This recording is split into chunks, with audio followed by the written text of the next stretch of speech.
বন্ধুরা, প্রতিদিনের মতো আজকে আবার একটা নতুন ভিডিও নিয়ে তোমাদের সামনে চলে এসেছি। আজকের ভিডিওটা হচ্ছে 20টি জিকে জিএস থেকে আমরা প্রশ্ন আলোচনা করব। ওয়েস্ট বেঙ্গল গ্রাম পঞ্চায়েত, কলকাতা পুলিশ, ওয়েস্ট বেঙ্গল পুলিশ সহ এসএসসি, রেলওয়ে সমস্ত পরীক্ষার জন্য খুবই গুরুত্বপূর্ণ 20টি জিকে জিএস নিয়ে আজকে আলোচনার বিষয়। সঙ্গে প্রশ্নও থাকছে, উত্তরও রয়েছে, সঙ্গে ব্যাখ্যাও রয়েছে। এবং তোমরা যারা নতুন দেখছো প্লিজ চ্যানেলটা সাবস্ক্রাইব করো নতুন নতুন প্রতিনিয়ত ইনফরমেটিভ এবং নতুন নতুন এডুকেশনাল ভিডিও পেতে। তো চলো বেশি কথা না বলে আজকের ভিডিও শুরু করি। তো প্রথম প্রশ্ন কি বলেছে? রাতকানা রোগ হয় যে ভিটামিনটির অভাবে, সেটি হলো option A vitamin D, option B vitamin C, option C vitamin K, option D vitamin এ।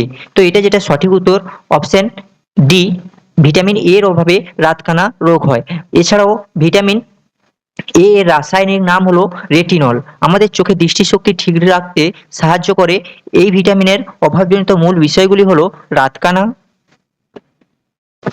জেরপ্থ্যালামিয়া। তো রাতকানা কি? কম আলোতে বা রাতের বেলা চোখে দৃষ্টিশক্তি কমে যাওয়া বা দেখতে না পাওয়া, যার জন্য ভিটামিন এ এর অভাবে রাতকানা রোগ হয় এবং যার রাসায়নিক নাম হলো রেটিনল। এছাড়া ভিটামিন ডি এর অভাবে কি হয়? রিকেট রোগ হয়। ভিটামিন সি এর অভাবে স্কারবি এবং ভিটামিন কে এর অভাবে রক্ত তঞ্চন ব্যবহৃত হয় বা রক্ত তঞ্চন কার অভাবে হয়? ভিটামিন কে এর অভাবে। ভিটামিন সি এর অভাবে স্কারবি, ভিটামিন ডি এর অভাবে রিকেট। পরবর্তী, পৃথিবীর সব থেকে গভীরতম হ্রদ হলো অপশন এ লোহিত সাগর, অপশন বি ডাল হ্রদ, অপশন সি ক্যাম্পিয়ান সাগর, অপশন ডি বৈকাল হ্রদ। তো পৃথিবীর সবচেয়ে গভীরতম হ্রদ হলো বৈকাল হ্রদ। অপশন ডি সঠিক উত্তর। এটা যেটা সঠিক উত্তর সেটা হচ্ছে অপশন ডি হচ্ছে সঠিক উত্তর। বৈকাল হ্রদ হলো পৃথিবীর সবথেকে গভীরতম হ্রদ। কি বলেছে? রাশিয়ার সাইবেরিয়া অঞ্চলে অবস্থিত বৈকাল হ্রদ পৃথিবীর গভীরতম হ্রদ। এই হ্রদের প্রধান বৈশিষ্ট্যগুলি হলো গভীরতা। কি বলেছে? এই হ্রদের 1642 মিটার বা 5387 ফুট এর গভীরতা। সুপেয় জলের ভান্ডার। একটি আয়তনের দিক থেকে পৃথিবীর বৃহত্তম মিষ্টি জলের হ্রদ। এছাড়া পৃথিবীর তরল মিষ্টি জলের প্রায় 20% এই হ্রদে রয়েছে। প্রাচীনত্ব, এটি পৃথিবীর প্রাচীনতম হ্রদ হিসেবেও পরিচিত। তাহলে আমরা পৃথিবীর সবচেয়ে গভীরতম হ্রদ হলো বৈকাল হ্রদ। এছাড়া ক্যাম্পিয়ান সাগর হলো পৃথিবীর বৃহত্তম হ্রদ এবং ডাল হ্রদ হলো ভারতের কাশ্মীরে অবস্থিত একটি বিখ্যাত পর্যটন কেন্দ্র। পরবর্তী, ভারতীয় সংবিধানের মুখ্য স্থপতি কাকে বলা হয়? ভারতের সংবিধানের মুখ্য স্থপতি কাকে বলা হয়? Option A B N Rao, option B doctor B R Ambedkar, option C N Gopalaswami Ayyangar এবং ডক্টর রাজেন্দ্র প্রসাদ। তো ভারতীয় সংবিধানের মুখ্য স্থপতি বলা হয় ডক্টর বি আর আম্বেদকরকে। অপশন বি সঠিক উত্তর। এটা যেটা সঠিক উত্তর সেটা হচ্ছে ডক্টর বি আর আম্বেদকরকে মুখ্য স্থপতি বলা হয়। ডক্টর বি আর আম্বেদকর ভারতীয় সংবিধানের জনক বা মুখ্য স্থপতি বলা হয়। এর মূল কারণ হলো খরসা কমিটির চেয়ারম্যান। তিনি সংবিধানের সবচেয়ে গুরুত্বপূর্ণ কমিটি অর্থাৎ খরসা কমিটি চেয়ারম্যান ছিলেন। সংবিধানের রূপরেখা, ভারতের একটি শক্তিশালী গণতন্ত্র এবং ধর্মনিরপেক্ষ সংবিধানের খসড়া তৈরিতে তিনি প্রধান ভূমিকা পালন করেছিলেন। এছাড়া ডক্টর রাজেন্দ্র প্রসাদ ছিলেন গণপরিষদের স্থায়ী সভাপতি এবং বি এন রাও ছিলেন গণপরিষদের সাংবিধানিক উপদেষ্টা। এটাও খুব খুব ইম্পর্টেন্ট। রাজেন্দ্র প্রসাদ ছিলেন গণপরিষদের স্থায়ী সভাপতি এবং বি এন রাও ছিলেন গণপরিষদের সাংবিধানিক উপদেষ্টা। পরবর্তী, নিম্নলিখিত কোন রোগটির কারণ ব্যাকটেরিয়ার সংক্রমণ নয়? অপশন এ আমাশয়, option B typhoid, option C cholera, option D diphtheria. তো ব্যাকটেরিয়ার সংক্রমক নয় যে রোগটি সেটি হলো আমাশয়। অপশন এ সঠিক উত্তর। কি বলেছে? আমাশয় প্রধানত প্রোটোজোয়া বা আদ্য প্রাণীর সংক্রমণের কারণে ঘটে থাকে। তাহলে আমাশয় হলো ব্যাকটেরিয়ার সংক্রমণ নয়। পরবর্তী, ভূমিকম্পের তীব্রতা মাপা হয় যেটি দ্বারা, সেটি হলো option A barometer, option B hydrometer, option C polygraph, option D seismograph. তো ভূমিকম্পের তীব্রতা মাপা হয় যেটি দ্বারা, সেটি হলো সিসমোগ্রাফের দ্বারা। অপশন ডি সঠিক উত্তর। সিসমোগ্রাফের দ্বারা ভূমিকম্পের তীব্রতা মাপা হয়। তাহলে ব্যাখ্যা কি বলছে? সিসমোগ্রাফ হলো এমন একটি বৈজ্ঞানিক যন্ত্র যার সাহায্যে ভূমিকম্পের তরঙ্গ রেকর্ড বা পরিমাপ করা হয়।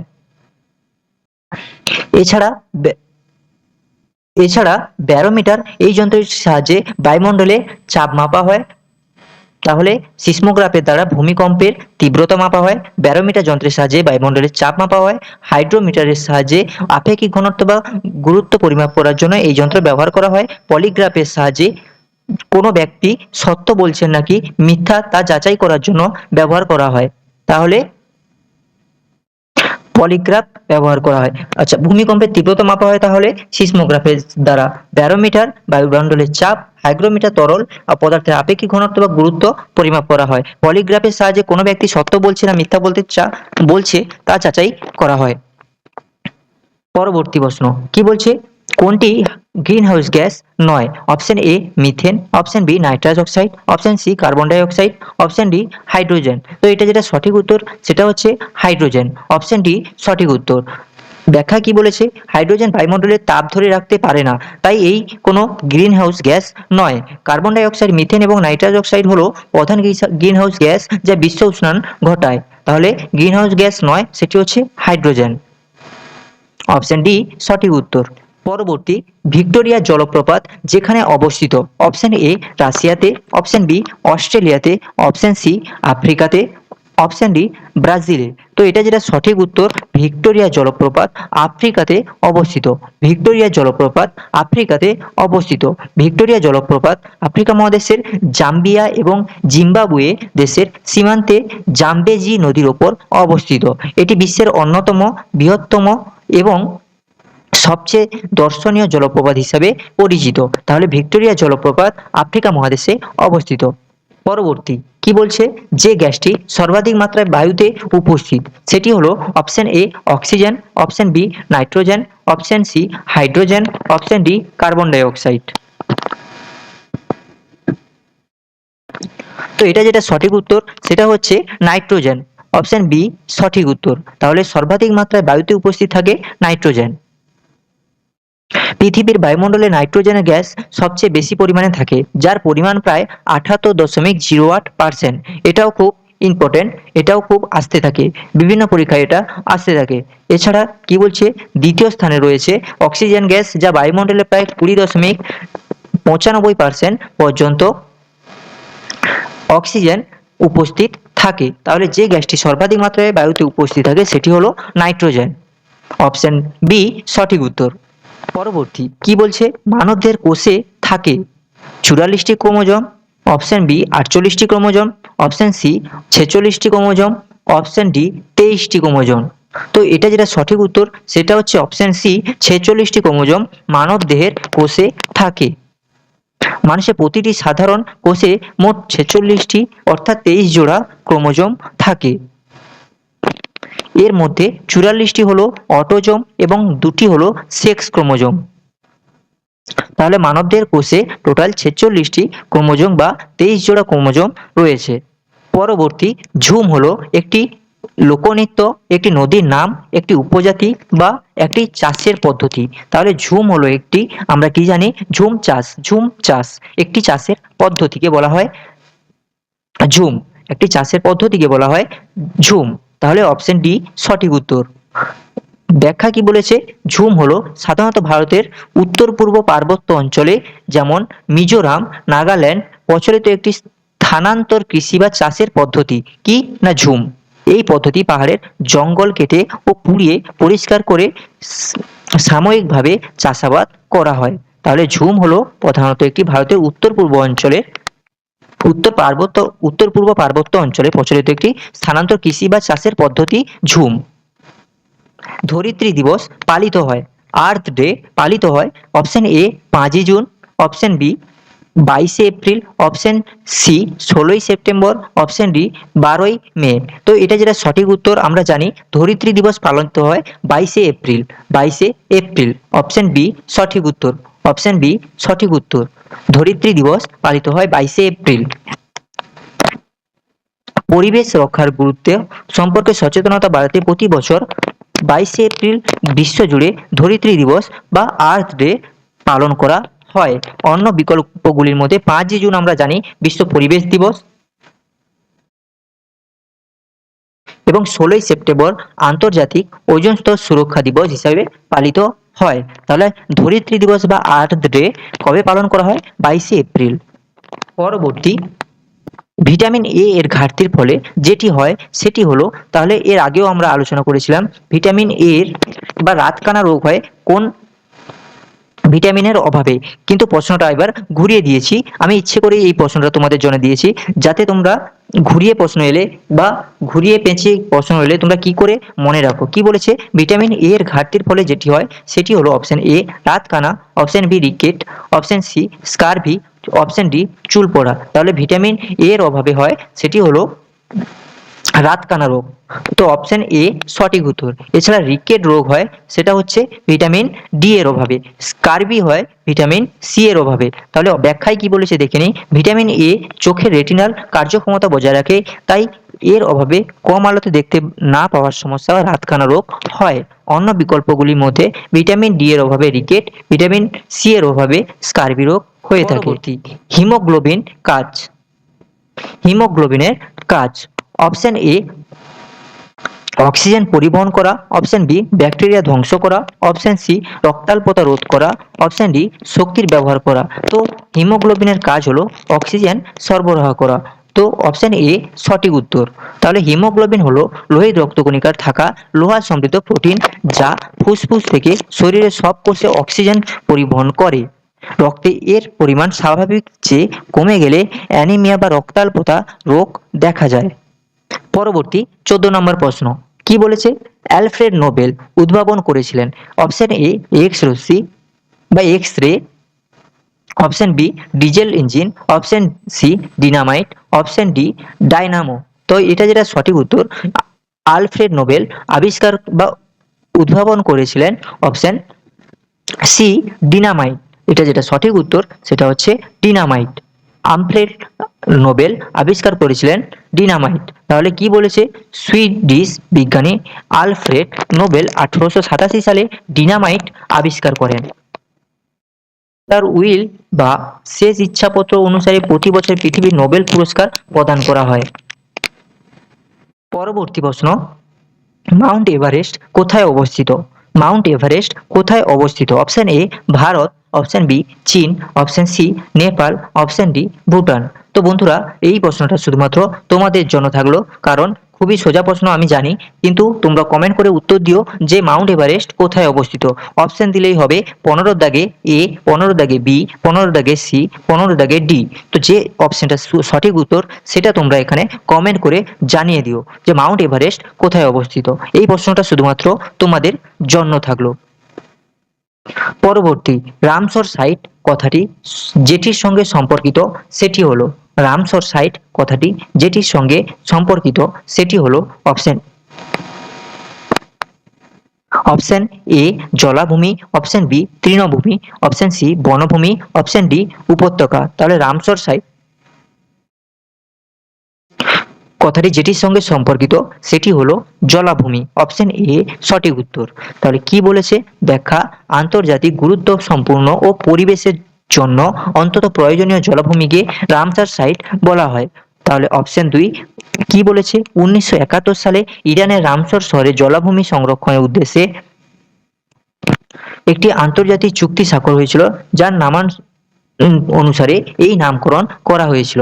রামসর সাইট হলো জলাভূমি নামে পরিচিত। রামসর সাইট হলো জলাভূমি নামে পরিচিত। পরবর্তী 17 নম্বর প্রশ্ন, ইলোরা গুহা কোন রাজ্যে অবস্থিত?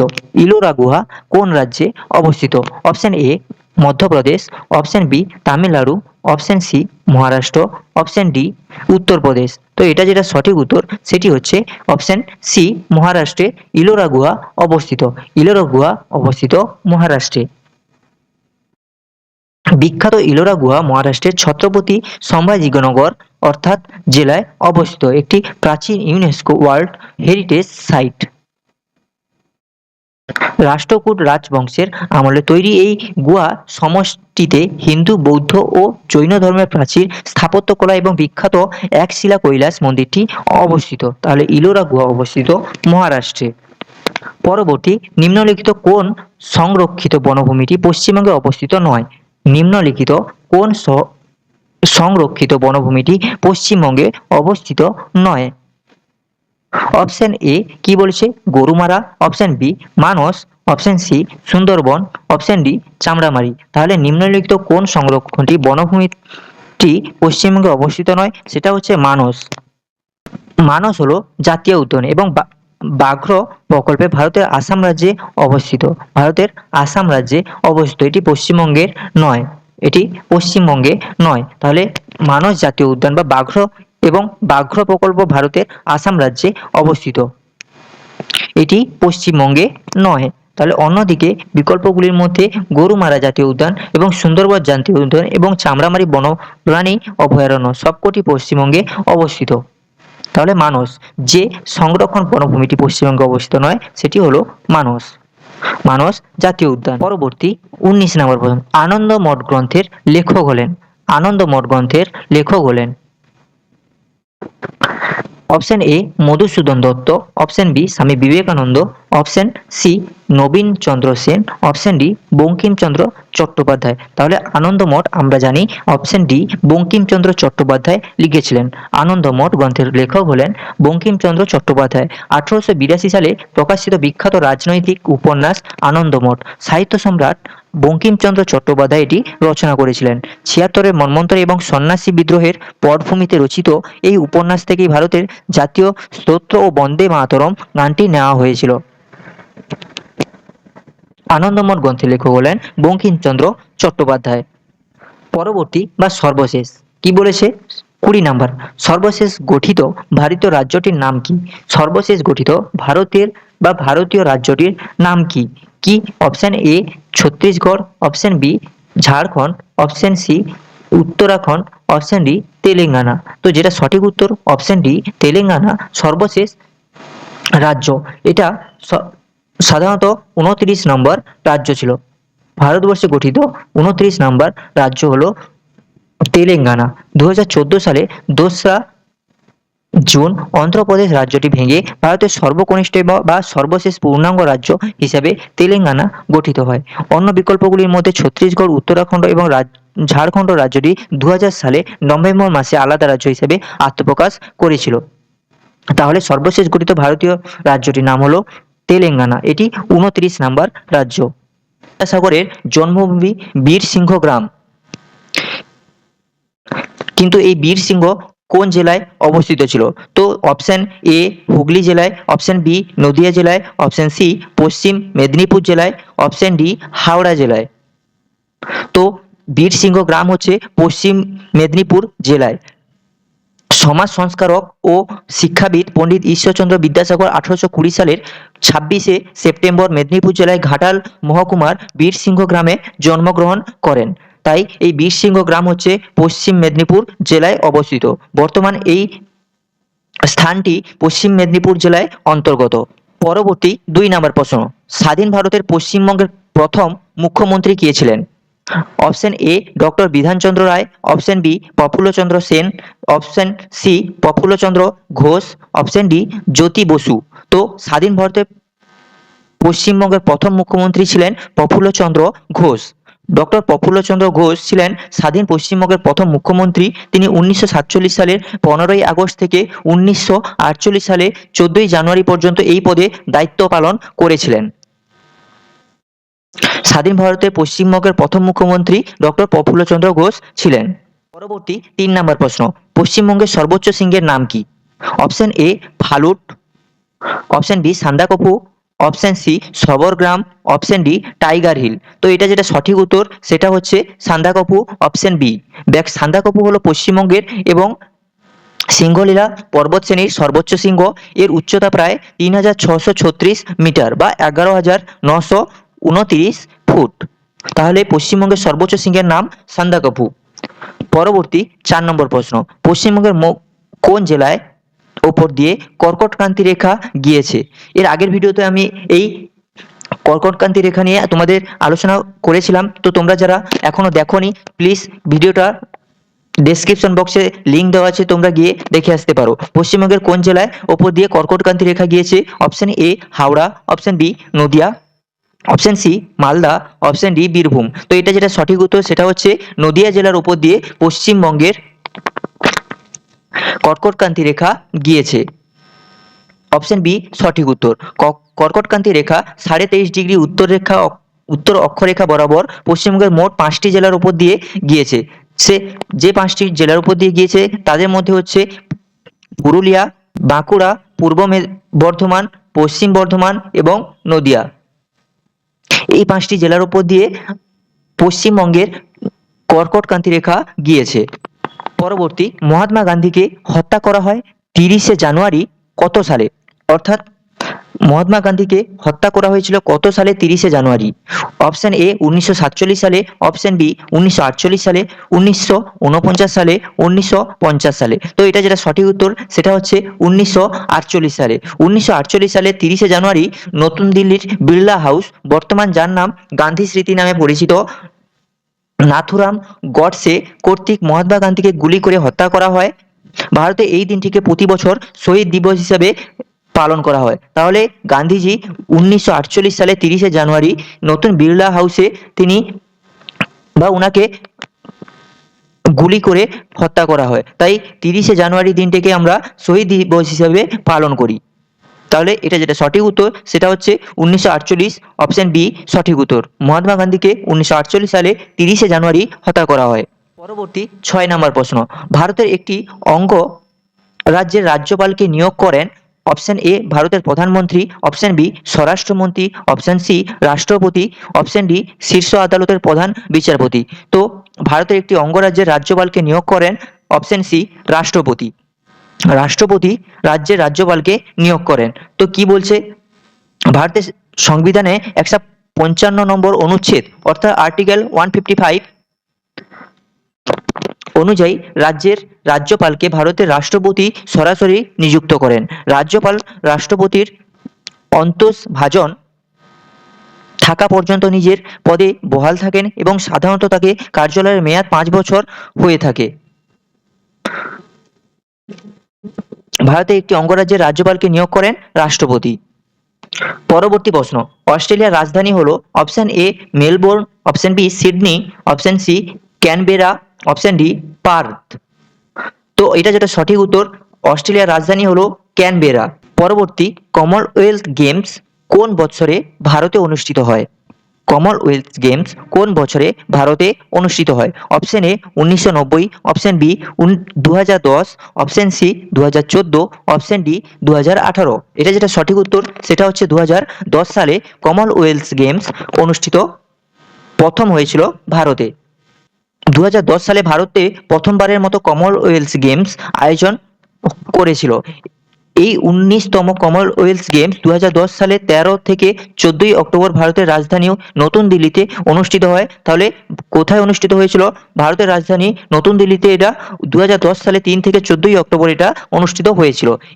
101টি পদক জিতে দ্বিতীয় স্থান অধিকার করেছিল ভারতবর্ষ। তাহলে কমনওয়েলথ গেমস কোন বছর প্রথমবার মতো কমনওয়েলথ গেম আয়োজন হয়েছিল? 2010 সালে এটি আয়োজন হয়েছিল নতুন দিল্লিতে, যেখানে 101টি পদক নিয়ে দ্বিতীয় স্থান অধিকার করেছিল ভারত। পরবর্তী 9 নম্বর প্রশ্ন, নিম্নে উল্লেখিত ব্যক্তিগণের মধ্যে কে ভারতীয় জাতীয় কংগ্রেসের প্রথম সভাপতি ছিলেন? Option A Dadabhai Naoroji, option B Prafullachandra Sen, option C Umesh Chandra Banerjee, option D Surendranath Banerjee. তো এটা যেটা সঠিক উত্তর সেটা হচ্ছে অপশন সি উমেশ চন্দ্র ব্যানার্জি ছিলেন ভারতীয় জাতীয় কংগ্রেসের প্রথম সভাপতি। উমেশ চন্দ্র ব্যানার্জি, উমেশ চন্দ্র ব্যানার্জি 1885 সালের ডিসেম্বরে মুম্বাইয়ের অর্থাৎ বর্তমান যেটা নাম মুম্বাই গোকুল দাস তেজপাল সংস্কৃত কলেজে জাতীয় কংগ্রেসের প্রথম অধিবেশন অনুষ্ঠিত হয়েছিল। কোথায়? মুম্বাইয়ের গোকুল দাস তেজপাল সংস্কৃত কলেজ জাতীয় কংগ্রেসের প্রথম অধিবেশন অনুষ্ঠিত হয়েছিল। এই অধিবেশনে সভাপতিত্ব করেছিলেন উমেশ চন্দ্র ব্যানার্জি। তাহলে ভারতীয় জাতীয় কংগ্রেসের প্রথম সভাপতি কে ছিলেন? উমেশ চন্দ্র ব্যানার্জি ছিলেন প্রথম সভাপতি। পরবর্তী পরবর্তী, স্বাধীন ভারতের প্রথম ভারতীয় গভর্নর জেনারেল কে ছিলেন? স্বাধীন ভারতের প্রথম ভারতীয় গভর্নর জেনারেল কে ছিলেন? তো option A doctor Rajendra Prasad, option B C Rajagopalachari, option C doctor B R Ambedkar, option D doctor Sarvepalli Radhakrishnan. এটা যেটা সঠিক উত্তর সেটা হচ্ছে অপশন বি সি রাজা গোপালচারী ছিলেন ভারত অর্থাৎ স্বাধীন ভারতের প্রথম ভারতীয় গভর্নর জেনারেল। চক্রবর্তী রাজা গোপালচারী, যিনি রাজাজি নামেও পরিচিত ছিলেন, স্বাধীন ভারতের প্রথম এবং একমাত্র ভারতীয় গভর্নর জেনারেল তিনি ছিলেন। কে না রাজা গোপালচারী। লর্ড মাউন্টব্যাটেনের পর 1948 থেকে 1950 সাল পর্যন্ত তিনি এই দায়িত্ব পালন করেন। এরপর ভারতীয় সংবিধান কার্যকর হলে এই পদের বিলুপ্তি ঘটে। তাহলে স্বাধীন ভারতের প্রথম ভারতীয় গভর্নর জেনারেল ছিলেন সি অর্থাৎ চক্রবর্তী রাজা গোপালচারী। পরবর্তী, আলেকজান্ডার কখন ভারতবর্ষ আক্রমণ করেন? অপশন এ খ্রিস্টপূর্ব 323 এ, অপশন বি খ্রিস্টপূর্ব 325 এ, অপশন সি খ্রিস্টপূর্ব 326 এ, অপশন ডি খ্রিস্টপূর্ব 327। তো এটা যেটা সঠিক উত্তর সেটা হচ্ছে অপশন সি খ্রিস্টপূর্ব 326 এ আলেকজান্ডার ভারতবর্ষ আক্রমণ করেছিল। কি বলেছে? ম্যাসিডনের সম্রাট মহাপতি আলেকজান্ডার খ্রিস্টপূর্ব 326 অব্দে খাইবার পাস অতিক্রম করে ভারতবর্ষ আক্রমণ করেছিলেন। এই অভিযানের সময়ই ঝিলাম নদীর তীরে রাজা পুরুষ সাথে তার ঐতিহাসিক হিদাসপিসের যুদ্ধ সংঘটিত হয়। তাহলে 326 খ্রিস্টপূর্বে তিনি আলেকজান্ডার ভারতবর্ষ আক্রমণ করেছিলেন। পরবর্তী প্রশ্ন, নিম্নলিখিত রাজ্যগুলির মধ্যে কোনটিতে চায়ের উৎপাদন হয় না? তো option A Assam, option B Tripura, option C Madhya Pradesh, option D Paschimbanga. তো এটা যেটা সঠিক উত্তর সেটা হচ্ছে অপশন সি মধ্যপ্রদেশে চা উৎপাদন হয় না। ব্যাখ্যা কি বলেছে? ভারতবর্ষের মধ্যে অসম হলো প্রধান এবং বৃহত্তম চা উৎপাদনকারী একটি রাজ্য। তাহলে যদি প্রশ্ন আসে ভারতের কোথায় সব থেকে বেশি এবং বৃহত্তম চা উৎপাদন কেন্দ্র হচ্ছে অসম, রাজ্য হচ্ছে অসম। পশ্চিমবঙ্গ, দার্জিলিং, জলপাইগুড়ি এবং ত্রিপুরাতেও বাণিজ্যিকভাবে প্রচুর চা উৎপাদন হয়।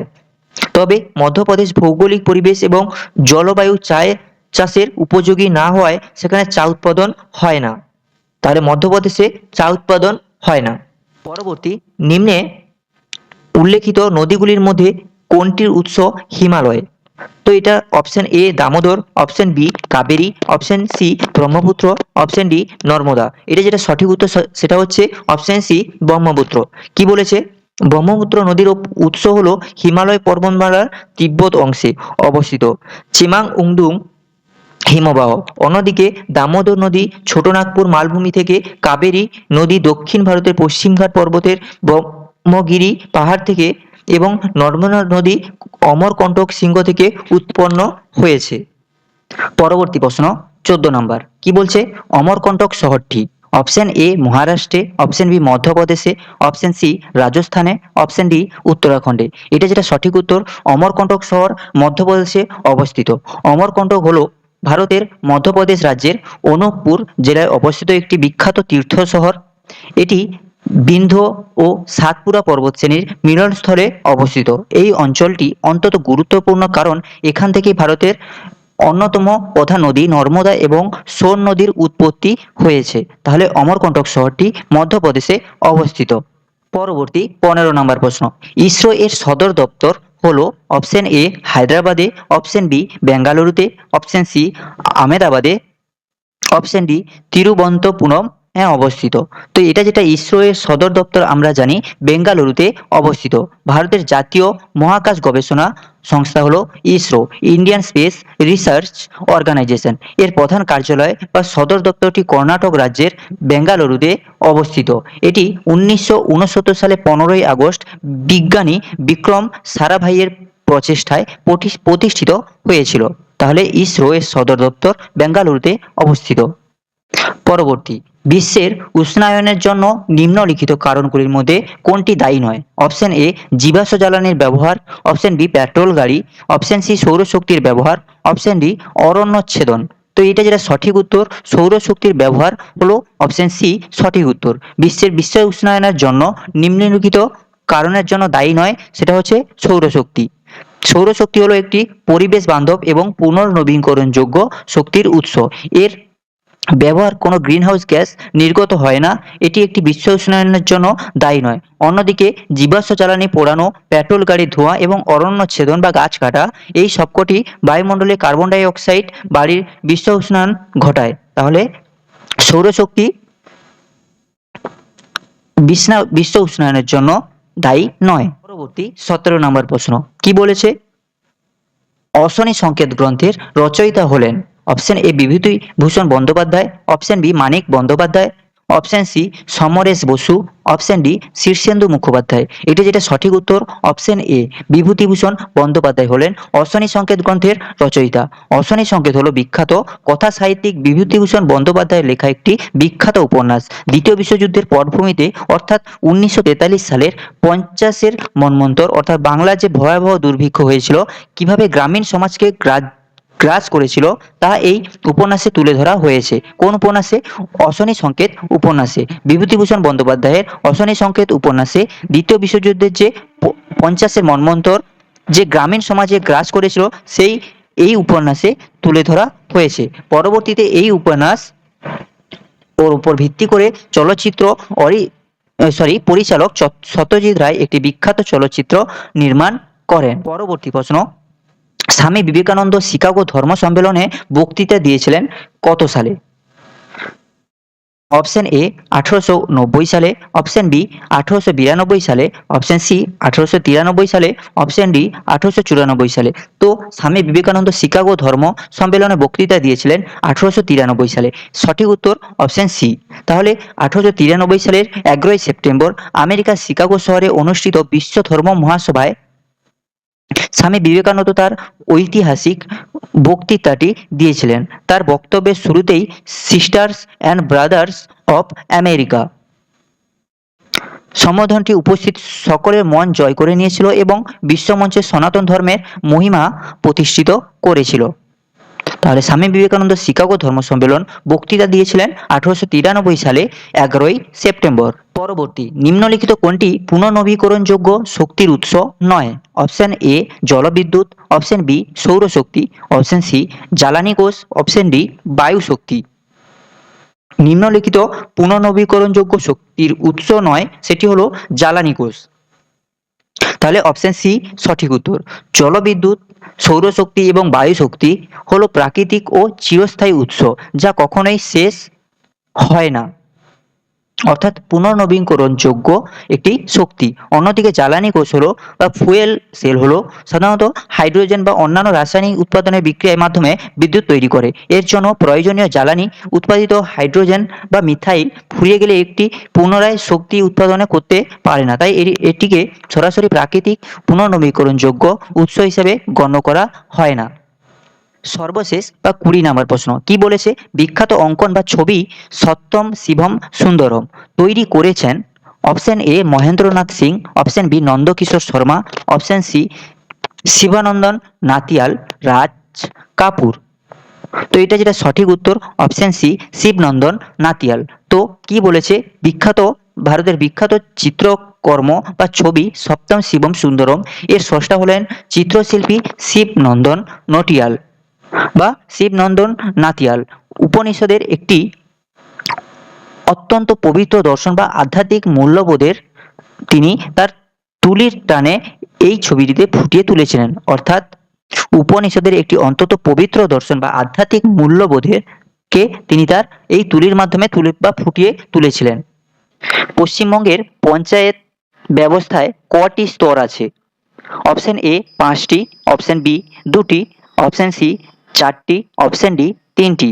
এটা যেটা সঠিক উত্তর সেটি হচ্ছে অপশন ডি, সেটা 3টি।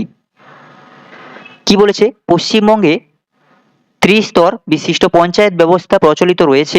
1973 সালে পশ্চিমবঙ্গের পঞ্চায়েত আইন অনুযায়ী এই ব্যবস্থা গঠিত হয়। এই 3টি স্তর হলো, সর্বনিম্ন স্তর হচ্ছে গ্রাম পঞ্চায়েত বা গ্রাম স্তরে, মধ্যবিত্ত স্তর পঞ্চায়েত সমিতি, এছাড়া সর্বোচ্চ স্তর জেলা পরিষদ বা জেলা স্তর। তাহলে পশ্চিমবঙ্গের পঞ্চায়েত ব্যবস্থা কটি স্তর?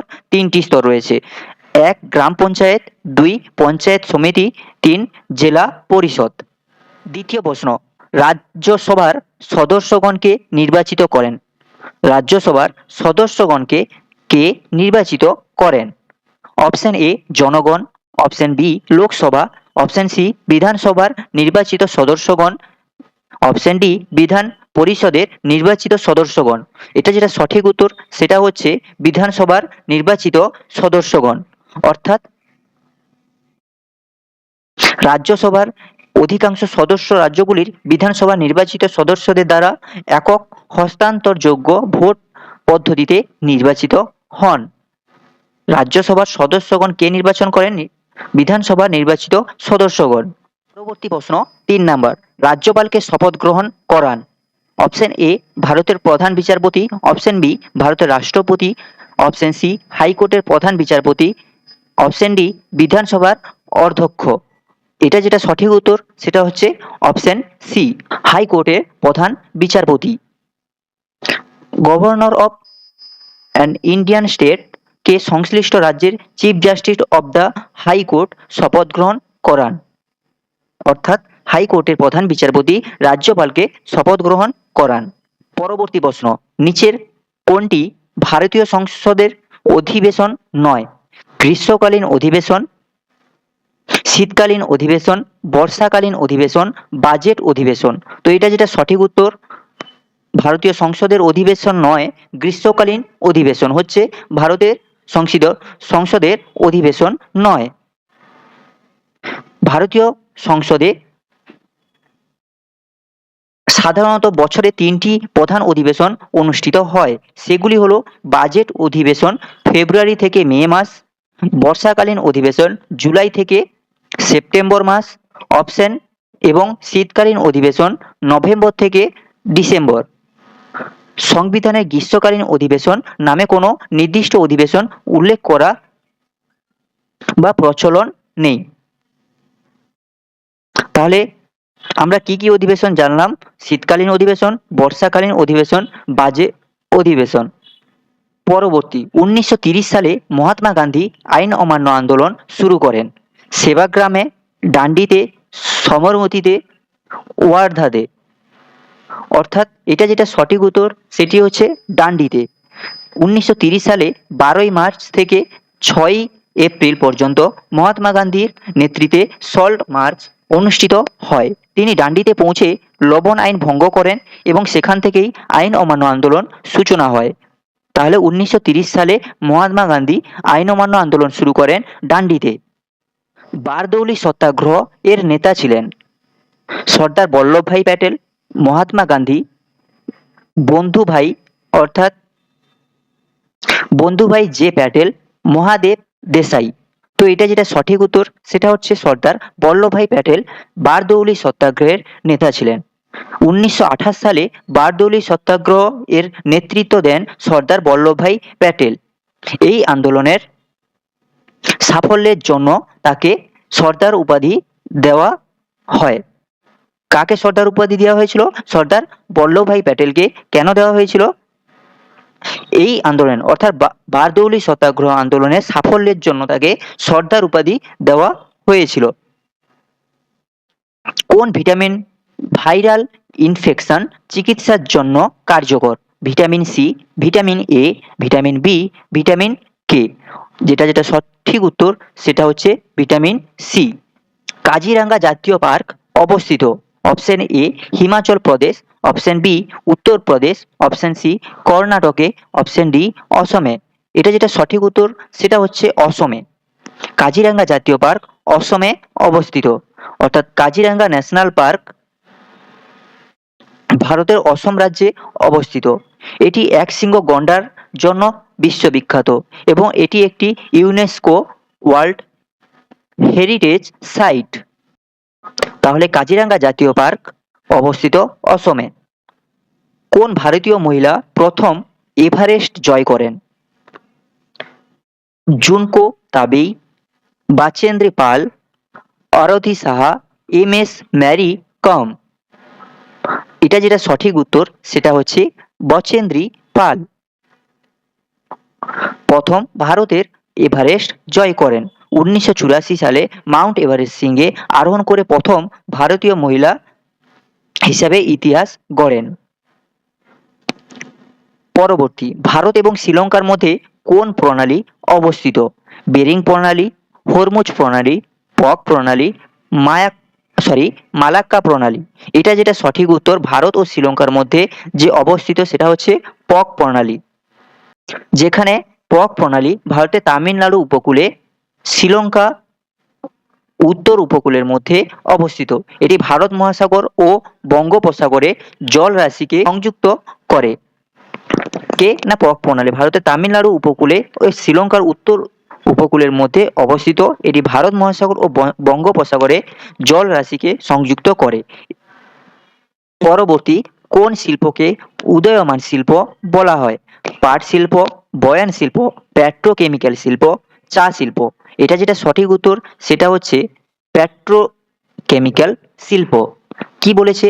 যে শিল্প দ্রুত বিকাশ লাভ করে এবং ভবিষ্যতে ব্যাপক সম্ভাবনা রাখে তাকে উদীয়মান শিল্প বলা হয়। পেট্রোকেমিক্যাল শিল্প কে প্লাস্টিক, সিনথেটিক ফাইবার, সার, রাবার সহ বহু গুরুত্বপূর্ণ পণ্য তৈরি হয়, তাই এটিকে উদীয়মান শিল্প বলা হয়। এছাড়াও পাট শিল্প হচ্ছে ঐতিহ্যবাহী শিল্প, বয়ন শিল্প হচ্ছে প্রাচীন শিল্প এবং চা শিল্প হচ্ছে কৃষিভিত্তিক শিল্প। পরবর্তী প্রশ্ন, ম্যানোমিটার যন্ত্রের দ্বারা চাপ মাপা হয় জলের, তেলের, গ্যাসের, বায়ুমণ্ডলের। এটা যেটা সঠিক উত্তর সেটি হচ্ছে গ্যাসের চাপ মাপা হয় ম্যানোমিটার যন্ত্রের সাহায্যে। তাহলে অপশন সি সঠিক উত্তর। কি ব্যাখ্যা কি বলেছে? ম্যানোমিটার হলো এমন একটি যন্ত্র যা সাধারণত গ্যাস বা আবদ্ধ তরলের চাপ পরিমাপ করতে সাহায্য করে। তাহলে ম্যানোমিটার যন্ত্রের সাহায্যে চাপ মাপা হয়। পরবর্তী, কাজিরাঙ্গা জাতীয় পার্ক অবস্থিত হিমাচল প্রদেশ, উত্তরপ্রদেশ, কর্ণাটক, অসম। তো কাজিরাঙ্গা জাতীয় পার্ক হচ্ছে অসমে অবস্থিত। কাজিরাঙ্গা ন্যাশনাল পার্ক ভারতের অসম রাজ্যে অবস্থিত। এটি একশৃঙ্গ গন্ডারের জন্য বিশ্ববিখ্যাত, ইউনেস্কো ওয়ার্ল্ড হেরিটেজ সাইট হিসাবে স্বীকৃত। তাহলে কাজিরাঙ্গা জাতীয় পার্ক অসমে অবস্থিত। পরবর্তী প্রশ্ন, কলকাতার হিন্দু কলেজ কে প্রতিষ্ঠা করেন? হেনরি ডিরোজিও, ঈশ্বরচন্দ্র বিদ্যাসাগর, কেশবচন্দ্র সেন, রাজা রামমোহন রায়। তো এটা যেটা সঠিক উত্তর সেটা হচ্ছে রাজা রামমোহন রায়। কি বলেছে ব্যাখ্যা? হিন্দু কলেজ বর্তমান নাম যেটা প্রেসিডেন্সি কলেজ বা ইউনিভার্সিটি। 1817 সালে, এই সালটাও খুবই গুরুত্বপূর্ণ যে হিন্দু কলেজ কবে প্রতিষ্ঠিত হয়েছিল? 1817 সালে প্রতিষ্ঠিত হয়েছিল। রাজা রামমোহন রায় গুরুত্বপূর্ণ ভূমিকা পালন করেন। আধুনিক শিক্ষার প্রসারে তার অবদান অসামান্য। তাহলে হেনরি ডিরোজিও কি কলেজ? হিন্দু কলেজের শিক্ষক ছিলেন, প্রতিষ্ঠাতা তিনি ছিলেন না। ঈশ্বরচন্দ্র বিদ্যাসাগর শিক্ষাবিদ ও সমাজ সংস্কারক তিনি ছিলেন। কেশবচন্দ্র সেন ব্রাহ্ম সমাজের নেতা ছিলেন। পরবর্তী 15 নাম্বার, কলকাতায় মেট্রো রেল পরিষেবা চালু হয় কত সালে? 1984 সালে, 1981 সালে, 1975 সালে, 1979 সালে। এটা যেটা সঠিক উত্তর অপশন এ, 1984 সালে কলকাতার মেট্রো রেল পরিষেবা চালু হয়। কলকাতা মেট্রো রেল ভারতের প্রথম মেট্রো রেল। মেট্রো রেল অর্থাৎ কলকাতায় মেট্রোর প্রথম পরিষেবা 24শে অক্টোবর 1984 সালে এসপ্লানেড থেকে ভবানীপুর, বর্তমান নেতাজি ভবন স্টেশন মধ্যে চালু হয়। অর্থাৎ এসপ্ল্যানেড থেকে ভবানীপুর, অর্থাৎ যার বর্তমান নাম নেতাজি ভবন পর্যন্ত চালু হয়েছিল 1984 সালে। 24শে অক্টোবর কলকাতা প্রথম চালু হয়েছিল 1984 সালে। পরবর্তী প্রশ্ন, নিম্নবর্ণিত কোন রোগটি ব্যাকটেরিয়া দ্বারা সৃষ্টি হয় না? Option A typhoid, option B influenza, diphtheria আর কলেরা। তাহলে কোনটা ব্যাকটেরিয়া দ্বারা সৃষ্টি হয় না? সেটা হচ্ছে option number B influenza. Bacteria দ্বারা সৃষ্টি হয় না। ইনফ্লুয়েঞ্জা কোনো ব্যাকটেরিয়া জনিত রোগ নয়, এটি একটি ভাইরাস জনিত সংক্রামক রোগ যা ইনফ্লুয়েঞ্জা ভাইরাস দ্বারা ঘটে। বাকি তিনটি রোগ টাইফয়েড, ডিপথেরিয়া এবং কলেরা ব্যাকটেরিয়া কারণে হয়ে থাকে। লবণ সত্যাগ্রহ আন্দোলন এর মহাত্মা গান্ধীর সাথে কে নেতৃত্ব দিয়েছিলেন? এর আগেই আমরা দেখেছি লবণ সত্যাগ্রহ আন্দোলন হয়েছিল 1930 সালে। তো option A Annie Besant, B Mridula Sarabhai, option C Muthu Lakshmi, D Sarojini Naidu. তো লবণ সত্যাগ্রহ আন্দোলনে মহাত্মা গান্ধীর সাথে কে নেতৃত্ব দিয়েছিলেন? সরোজিনী নাইডু। কি বলছে ব্যাখ্যা? 1930 সালের ঐতিহ্যবাহী লবণ সত্যাগ্রহ বা ডান্ডি অভিযানের সময় সরোজিনী নাইডু মহাত্মা গান্ধীর সাথে অগ্রণী ভূমিকা পালন করেছিলেন। বিশেষত 5ই মে 1930-এ গান্ধীজি ব্রিটিশ সরকারের হাতে 1930 সালে মহাত্মা গান্ধী গ্রেপ্তার হওয়ার পর তিনি আব্বাস তৈয়বজির সাথে এই আন্দোলনের হাল ধরেন। গুজরাটে ধরাছোঁয়া লবণ সত্যাগ্রহের মূল নেতৃত্ব প্রদান করেন। কত সালে? 1930 সালে 5ই মে। পরবর্তী প্রশ্ন, কর্কটক্রান্তি রেখা যে জেলার উপর দিয়ে গেছে? Option A Cooch Behar, option B Maldah, Nadia, Dakshin 24 Pargana. তো এটা যেটা সঠিক উত্তর সেটা হচ্ছে নদিয়া। নদিয়ার উপর দিয়ে কর্কটক্রান্তি রেখা গেছে। তাহলে কর্কটক্রান্তি রেখা 23.5 ডিগ্রি অক্ষরেখা বরাবর পশ্চিমবঙ্গের মোট 5টি জেলা উপর দিয়ে গেছে। এই জেলাগুলো পুরুলিয়া, বাঁকুড়া, পূর্ব বর্ধমান, পশ্চিম বর্ধমান এবং নদিয়া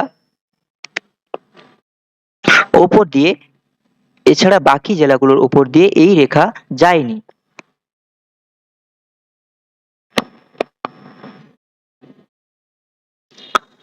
পরবর্তী, বক্সা ব্যাঘ্র সংরক্ষণ প্রকল্প পশ্চিমবঙ্গের কোন জেলায় অবস্থিত? জলপাইগুড়ি, আলিপুরদুয়ার, দার্জিলিং, দক্ষিণ 24 পরগনা। এটা যেটা সঠিক উত্তর সেটা হচ্ছে আলিপুরদুয়ার। অর্থাৎ বক্সা ব্যাঘ্র সংরক্ষণ প্রকল্প। কি বলছে? বক্সা ব্যাঘ্র সংরক্ষণ প্রকল্পে পশ্চিমবঙ্গের উত্তর ভাগে অবস্থিত আলিপুরদুয়ার জেলায় অবস্থিত। 2014 সালে জলপাইগুড়ি জেলা ভেঙে আলিপুরদুয়ার নতুন জেলা হিসাবে গঠিত হওয়ার পর এই বনাঞ্চলটি আলিপুরদুয়ার জেলার অধীনে পড়ে।